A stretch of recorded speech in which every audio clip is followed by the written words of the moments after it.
Hello everybody. इस video में आप पढ़ेंगे direct and indirect narration. Speech भी कहते हैं direct speech and indirect speech. तो पहले जान लो नरेशन या स्पीच क्या होता है। तो वक्ता के द्वारा कही गई बातों को फिर से कहने को ही नरेशन कहा जाता है। ठीक है, यानी स्टेटमेंट री spoken by the speaker is called narration. तो किसी के कही गई बातों को कहने के दो तरीके होते हैं, एक होता है डायरेक्ट और एक होता है इनडायरेक्ट। तो डायरेक्ट तरीके से जो कहते हैं उसे डायरेक्ट नरेशन कहते हैं और इनडायरेक्टली जो कहते हैं उसे इनडायरेक्ट नरेशन कहते हैं। तो उसी का चेंज करना होता है। तो पहला जान लेते हैं डायरेक्ट नरेशन।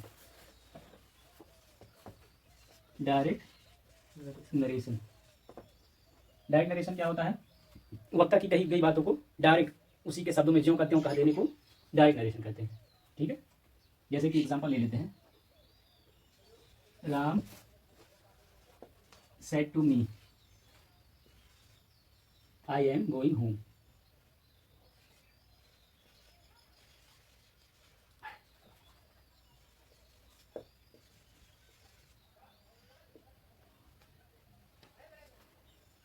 ठीक है, तो राम ने मुझसे कहा, Ram said to me, Ram ने मुझसे कहा I am going to home, मैं घर जा रहा हूँ। तो इसमें ये राम ने कहा कि मैं घर जा रहा हूँ, और अब ये किसी और ने, ये कोई और कह रहा है ना ये पूरे सेंटेंस को कि राम ने मुझसे कहा कि मैं घर जा रहा हूँ। तो उसने डायरेक्ट राम की बातों को जैसा वो कहा था त्यों ज्यों का त्यों कह दिया। उसने कहा मैं घर जा रहा हूँ, तो उसने भी कहा दिया कि राम ने कहा कि मैं घर जा रहा हूँ। लेकिन ऐसा यहाँ देखो लग रहा है कि वक्ता ही घर जा रहा है, I am going to home, है ना। तो ये क्या है, ये डायरेक्ट नरेशन हो गया। इसके दो भाग होते हैं। ठीक है, यहाँ कॉमा लगा होता है और जो वक्ता कहा होता है, स्पीकर जो बोला होता है, उसको डबल इन्वर्टेड कॉमा में लिखते हैं। ठीक है, तो पहले वाले भाग को रिपोर्टिंग वर्ब कहते हैं।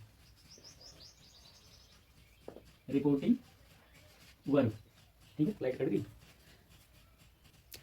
और दूसरा भाग है ये जो उसने कहा था, इस वक्ता ने, स्पीकर ने जो कहा था, इसको क्या कहते हैं? Reported speech. ठीक है, समझ गए? रिपोर्टिंग वर्ब और रिपोर्टेड स्पीच। अब दूसरा तरीका होता है कहने का, दूसरा तरीका होता है इनडायरेक्ट तरीका होता है, इनडायरेक्ट नरेशन। तो पहले डायरेक्ट इनडायरेक्ट जान लोगे तभी तो चेंज करोगे, समझ जाओगे इनका मतलब क्या होता है। तो इनडायरेक्ट नरेशन क्या होता है? वक्ता की कही गई बातों को, जो वो सेंटेंस बोला है उसका अर्थ अपने अनुसार जो है, उसके भावों को अपने शब्दों में व्यक्त करने को थोड़ा बदल कर उसे क्या कहते हैं? इनडायरेक्ट नरेशन कहते हैं। जैसे कि यही Ram said to me I am going to home, light आ गया। जैसे कि यही है, Ram said to me I am going home. तो इसने जो कहते हैं इसमें कह दिया था। अब इसी को ही अगर अपने शब्दों में कहे तो क्या कहेगा? Ram said to me that he was going home।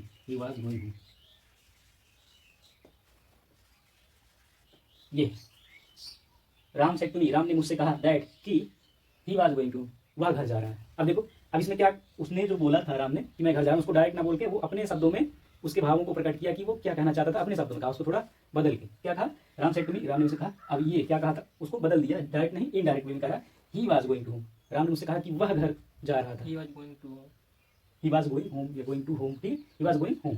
ठीक, वह घर जा रहा था। कौन? राम। तो इसको यहाँ क्या किया, वो जो बोला था उसको थोड़ा चेंज कर दिया अपने शब्दों में। तो ये क्या होता है?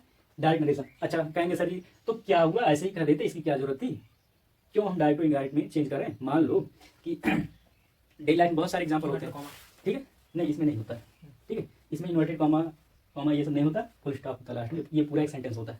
ठीक है, तो मान लो कि किसी ने गाली दिया आपको या कुछ बुरा कहा, ठीक है, जैसे कि यू आर ए डॉग, है ना, गुस्से में। ठीक है, तुम्हें समझ गया, यू आर ए डॉग। अब मान लो शिकायत करने जाना है प्रिंसिपल साहब के साथ, तो उनके सामने जाके कहोगे सर इसने कहा कि तुम डॉग हो, यू आर ए डॉग।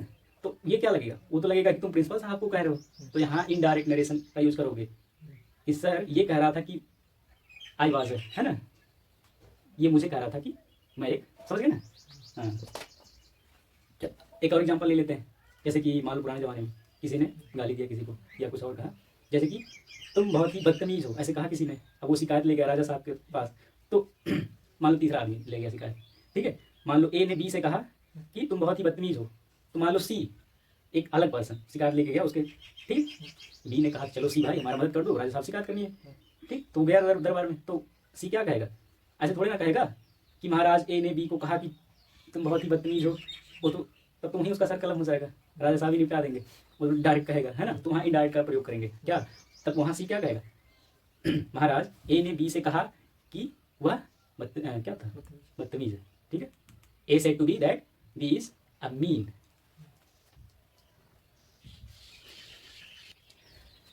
अब बताते हैं डायरेक्ट नरेशन से इनडायरेक्ट नरेशन में चेंज करने के रूल। तो 3-4 रूल है, क्या है और ये सबसे पहले क्या करते हैं, कॉमा और इन्वर्टेड कॉमा को हटा देते हैं, देखो इसमें नहीं है ना, ठीक। उसके बाद रिपोर्टेड स्पीच में जो सेंटेंस आया उसका पहला लेटर कैपिटल होता है, लेकिन जब इसमें जोड़ के एक सेंटेंस बनाते हैं तो उसको स्मॉल लेटर कर देते हैं, ठीक है। जैसे आई की जगह पे ही हुआ है ना, तो एच कैपिटल नहीं है ना, ठीक। हाँ, लेकिन कुछ अगर प्रॉपर नाउन है, प्रॉपर नाउन किसी का नाम है, ठीक है, या आई है, प्रॉपर नाउन और आई हमेशा कैपिटल ही होता है, ठीक है। उसको छोड़ के बाकी जो आएंगे उसका रिपोर्टेड स्पीच का पहला लेटर स्मॉल लेटर कर देंगे, यानी कि अब ये पूरा एक सेंटेंस बनेगा, पहला लेटर ये इसका इस पूरे सेंटेंस का पहला लेटर ही कैपिटल होगा, बीच में कहीं कैपिटल नहीं होगा, जैसे यहाँ था, ठीक है। ये दूसरा रूल हो गया। तीसरा रूल क्या है कि ये रिपोर्टिंग वर्ब को रिपोर्टेड स्पीच में जोड़ देते हैं, और उसके लिए क्या करते हैं, एक उचित कंजक्शन का यूज करते हैं। यहाँ कंजक्शन क्या है, दैट, और भी अलग अलग कंजक्शन होते हैं, जैसे इफ, वेदर, और अगर इंट्रोगेटिव है, इंट्रोगेटिव सेंटेंस है क्वेश्चन वर्ड वाला, तो क्वेश्चन वर्ड ही बन जाता है यहाँ पे कंजक्शन। कंजक्शन क्या होता है, कनेक्ट करता है, कनेक्शन, तो उचित कंजक्शन का यूज करते हैं। तीसरा रूल हो गया, ठीक है, बस यही है। और अब कुछ रूल हैं वर्ब में चेंज करने के, इसको मिटा के लिखते हैं फिर। अब बताते हैं चेंज इन, अच्छा हाँ, एक चीज़ और बताना भूल गए, क्या था, लास्ट में फुल स्टॉप का यूज करते हैं। जब इनडायरेक्ट में चेंज कर देते हैं तो हर एक सेंटेंस के लास्ट में क्या करेंगे, फुल स्टॉप का यूज करेंगे। और फुल स्टॉप किस में आता है, सिंपल सेंटेंस में, या इसका दो अफर्मेटिव सेंटेंस में, ठीक है। निगेटिव में भी आता है, यानी कि असर्टिव सेंटेंस, असर्टिव में दो आते हैं ना, अफर्मेटिव और निगेटिव, तो इनमें क्या आता है, फुल स्टॉप आता है। तो कहने मतलब है, अगर वो डायरेक्ट नरेशन, वो चाहे उसका रिपोर्टेड स्पीच इंट्रोगेटिव सेंटेंस हो, एक्सक्लेमेटरी सेंटेंस हो, ऑप्टेटिव सेंटेंस हो, ठीक है, कुछ भी हो, लेकिन वो चेंज होकर किस में बदलेगा, सिंपल सेंटेंस में ही आएगा, ठीक है। इसलिए हमेशा फुल स्टॉप का यूज करेंगे। अब जानते हैं चेंज इन वर्ब, वर्ब में क्या क्या चेंज होता है, गीला सही थोड़ा लिखिए, चेंज इन वर्ब, कहीं कहीं चल नहीं रहा, वर्ब में चेंज तो रिपोर्टिंग वर्ब में, ठीक है, रिपोर्टिंग वर्ब में वैसे कोई चेंज तो नहीं होता, लेकिन थोड़ा बहुत चेंज होता है। जैसे कि अगर ये है सेज टू है, अगर टू लगा है तो किसी से कहा जा रहा है, और अगर नहीं लगा है तो वैसे नॉर्मली कहा जा रहा है, तो सेज टू माने किसी से कहना, से टू माने किसी से कहना, और से, ठीक है, और से केवल से है तो कहना, वैसे हो सकता है किसी ना करो, बस वैसे कहना। तो सेज टू इसमें चेंज होता है टेंस में, ठीक है। अगर केवल ऐसे है सेज, तो सेज ही रहेगा, समझ गए। अगर टू है तो टेल बन जाएगा, ठीक। अगर है से टू तो किस में चेंज हो जाएगा, टेल, ठीक। अगर ऐसे है सेड टू, ये देखो पास्ट टेंस का, तो किस में हो जाएगा, टोल्ड, ठीक। ये हो गए कुछ वर्ब में चेंज। उसके बाद बताते हैं किसमें, लिख लो। अच्छा, ये किसके वर्ब का था चेंज, ये रिपोर्टिंग वर्ब के चेंज, वो रिपोर्टिंग वर्ब जो था उसके वर्ब में चेंज था, reporting verb, change in verb of reporting verb, ठीक है, ऑफ रिपोर्टिंग वर्ब। अच्छा, अब ध्यान दो, अगर रिपोर्टिंग वर्ब, ध्यान रहे, सुनो, अगर रिपोर्टिंग वर्ब, ठीक है, उसमें भी चेंज होता है, रिपोर्टेड स्पीच में उसी में ज़्यादातर चेंज होता है, उसके टेंस में, उसके जो है वर्ब में, वर्ब ही तो चेंज होकर टेंस अलग अलग टेंस बनाता है। तो रिपोर्टिंग क्या, रिपोर्टिंग वर्ब, रिपोर्टेड स्पीच का वर्ब चेंज होता है सब। तो वो कब कैसे चेंज होगा, अगर रिपोर्टिंग वर्ब का टेंस प्रेजेंट टेंस है या फ्यूचर टेंस है, तो रिपोर्टेड स्पीच का वर्ब नहीं चेंज होगा, ठीक है। जैसे एक एग्जांपल हम लिए थे, ठीक है, Ram said to me he is going, I am going to home, तो राम सेड टू मी ये पास्ट टेंस में था, तभी जाके वो जो वो बोला था कि I am going to home या आई एम गोइंग होम, मैं घर जा रहा हूँ, तब वो चेंज हुआ था। अगर वो जो ऐसे था, हाँ, फ्यूचर या इंडेफिनिट टेंस में होता है, जैसे राम सेज टू मी या Ram will say to me I am going home, Ram मुझसे कहेगा या राम मुझसे कहता है कि वह घर जा रहा है, मैं घर जा रहा हूँ, तो वो नहीं चेंज होता। जब पास्ट टेंस में रहेगा तभी चेंज होगा, ठीक है। तो क्या समझे, रिपोर्टिंग वर्ब अगर पास्ट टेंस में रहेगा तभी रिपोर्टेड स्पीच का टेंस चेंज होगा, ठीक है। अगर वो रिपोर्टिंग वर्ब प्रेजेंट टेंस में है या फ्यूचर टेंस में, तो रिपोर्टेड स्पीच का टेंस चेंज नहीं होगा, ठीक है। बहुत सारा एग्जांपल लेके आगे समझेंगे। अब जान लेते हैं कौन सा वर्ब किस में चेंज होता है। अगर मान लो रिपोर्टिंग वर्ब पास्ट टेंस में है, तो रिपोर्टेड स्पीच का वर्ब कैसे कैसे किसमें चेंज होता है उसको बताते हैं, इसमें डालें। तो जब रिपोर्टिंग वर्ब पास्ट टेंस में हो तो रिपोर्टेड स्पीच के में इस प्रकार के चेंज होते हैं, क्या क्या, देखो, अगर reported speech present indefinite tense में है, present indefinite present indefinite tense में है तो वो किस में चेंज होगा, पास्ट इंडेफिनिट में, ठीक है। पास्ट इंडेफिनिट में चेंज होगा। और अगर प्रेजेंट कंटिन्यूअस में है तो पास्ट कंटिन्यूअस तो पास्ट कंटिन्यूअस में, ठीक है। प्रेजेंट कंटिन्यूअस में है तो किसमें चेंज हो जाएगा, पास्ट कंटिन्यूअस में। कंटिन्यूअस में।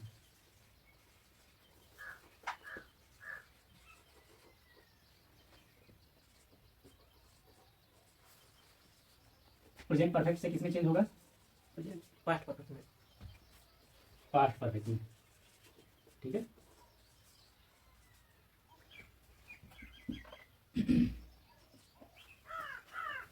और प्रेजेंट परफेक्ट कंटिन्यूअस से, तो पास्ट परफेक्ट कंटिन्यूअस। हाँ, प्रेजेंट परफेक्ट कंटिन्यूअस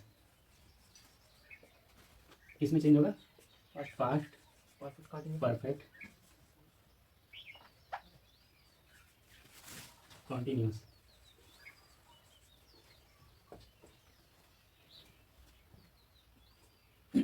अगर पास्ट इंडेफिनिट में है पास्ट इंडेफिनिट में तब, तब प्रेजेंट इंडेफिनिट। नहीं देखो, प्रेजेंट इंडेफिनिट से पास्ट इंडेफिनिट में चेंज हुआ था, पास्ट इंडेफिनिट से किसमें चेंज हुआ, पास्ट परफेक्ट में, पास्ट परफेक्ट में। पास्ट परफेक्ट, ठीक। और जो है past continuous,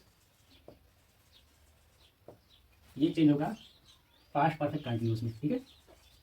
past perfect continuous, बड़ी दिन बाद लिखा, ठीक है। और बाकी जो है इसके बाद क्या आएगा, पास्ट परफेक्ट टेंस और पास्ट परफेक्ट कंटिन्यूअस टेंस, ये नहीं चेंज होंगे, ठीक। ये जो है पास्ट परफेक्ट और past perfect continuous,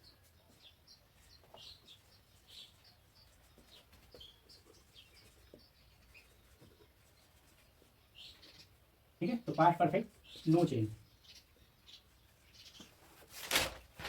past perfect continuous no change, ठीक है। और देखो अभी और बचा है ना, फ्यूचर का तो बचा है चार्ट 2। तो फ्यूचर में क्या होगा, फ्यूचर में क्या होता है, विल और शैल होता है, ठीक है। उसके वर्ब में नहीं चेंज होगा, विल का वुड हो जाएगा और शैल का शुड हो जाएगा, ठीक है। फ्यूचर के लिए क्या करेंगे, फ्यूचर टेंस में क्या होगा, विल जो है चेंज हो जाएगा किसमें, वुड में, और शैल किसमें चेंज हो जाएगा, शुड में, ठीक है। बाकी और कोई चेंज नहीं होगा, समझ गए। आप ढेर सारा एग्जाम्पल लेके एक्टिव क्या डायरेक्ट नरेशन से इनडायरेक्ट नरेशन चेंज करते हैं।